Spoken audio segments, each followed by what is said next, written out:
We've started and scaled 3 businesses in the past 6 years.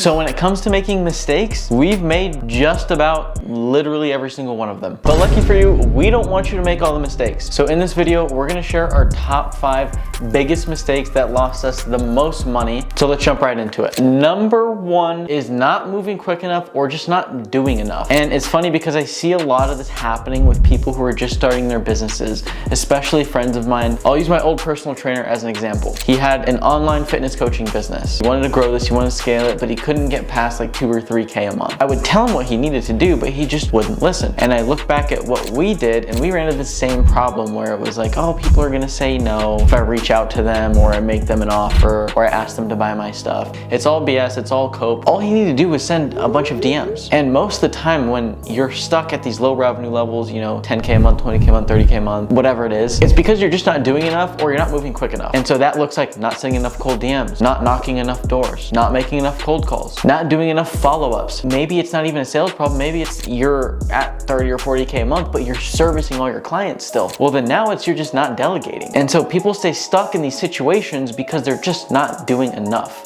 And we ran into that problem. It took us 3 years to get to 6 figures. We did 5K, 10K, 42K before we finally hit our 200K year. And the reason we were stuck there was because we just weren't doing enough. We weren't knocking on enough doors. We could have spent all of our time knocking doors and got to 200K our first year if we really wanted to. The second mistake that most entrepreneurs make is not delegating or hiring quick enough. Let's face it, most business owners are just themselves, and them. But they're calling themselves a business owner. At the end of the day, you have a job. So you need to learn how to delegate and how to do it properly so you can, 1, hire the right people and get them to do what they need to do so you can free up your time and work on higher leverage tasks. What I want you to do is get out pen and paper and literally every 15 minutes of the day, write down what you're doing. Do this for a week. Then you start to realize what tasks am I spending the most time on. Then you can divide the tasks up by what's something that I absolutely have to do versus what can I get someone else to do, right? And you can start with something as simple as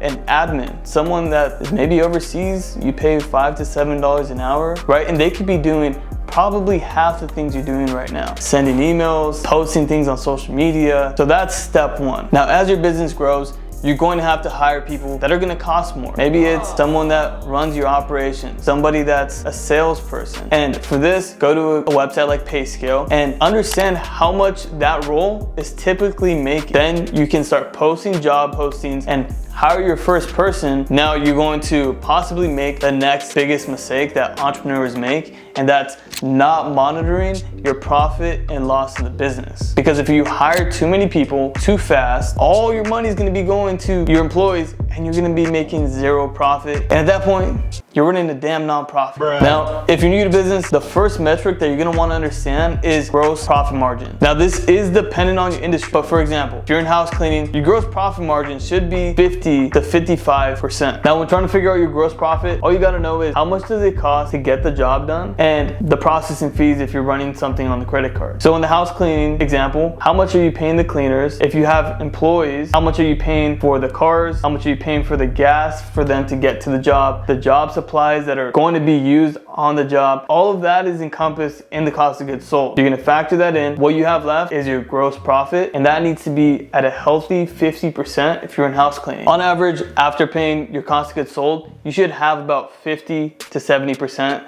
and the rest of that is going to go into things like your marketing, software, any contractors that you might need to pay to get things done in the business. Now, if you're making more than $5,000 per month, please, please, please, for the love of God, get a bookkeeper that's going to put all of this information together on one profit and loss sheet, because this is how you're going to be able to understand your business, understand all the expenses and the profit in the business. Number 4 is starting a business without any skills, just because you know you can start a business. And I'm speaking from experience here because that's exactly what me and Sergio did. And I see this happening so many times with 18-year-olds, 19-year-olds, people who just go off and start a business. I'm gonna run Facebook ads for chiropractors, when in reality they don't have an idea of the amount of nuance and the amount of skill that actually goes into providing results for people. And you're just going to get crushed by your competition because they actually have good products. And they don't have to go through much of trial and error. And you also don't have to feel like you're scamming people because you know damn well you're charging someone $5K to run their ads. And this is just an example. You're not gonna have that much conviction that you can actually do it, and the client's gonna spend $5K and not get the results they want. On top of this, because you're gonna have to go through the trial and error, and you don't don't have the skills, you're gonna be broke. You're gonna be completely broke because you're not gonna know how to sell, you're not gonna know how to market and generate leads and book calls on your calendar. You're not gonna know how to do any of that, and you're gonna have to figure it out. And it's gonna be very, very stressful. You're better off working a job, getting paid to learn on someone else's dime than going and doing it yourself. Number 5, last but not least, and honestly, this is the most important one. The other 4 compared to this one don't really matter if you consistently do this and make this one mistake, and it's quitting or giving up. And there's been so many times throughout our journey, whether it's the window cleaning business, Home Service Academy, where it's like, damn, how are we gonna make this work? There's even a time in Orange Window Cleaning where we almost both quit the business during COVID. It was raining, nobody was going outside, we were on complete lockdown, all of our jobs got canceled, we had $1,600 in the bank. We're like, damn, what the hell are we gonna do? And it would have been a really, really easy time for us to fold, and nobody would have thought anything of it. We could have went and got jobs, we were just graduating college, but we stuck it out. We stuck it out. And the reality is business gets really, really difficult, especially when you're starting from scratch.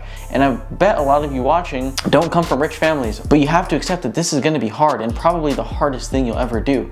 I'll give you another story. There was a time we're producing $400,000 a month. We get into 2023, and there's a month where we lost $91,000. There was a time where we had less cash in the bank than we had to make payroll coming up in a week. And we're essentially looking at each other like, how the hell are we gonna make this happen? 9 out of 10 people would fold in that scenario. But that's the game. You have to be willing to make things work because there's always a solution, and that's the beauty of the game. That's the beauty of entrepreneurship, is there's always a way to make this stuff work. And if you don't have that mentality, you're gonna be very, very stressed out, and it's going to be a miserable experience for you. So after watching this video, please, please, please take those lessons, ingrain them in your head so you don't make them and lose a bunch of money like we did. And if you got value out of this video, hit like, hit subscribe, comment what video you want us to make next. And if you're interested in starting your own business and you don't want to deal with the headaches of figuring it out on your own, check out the free training we made. It's 7 minutes long, talks about the opportunity that is starting a house cleaning business and running it remotely. And if not, no big deal, my feelings won't be hurt, but we'll see you in the next one.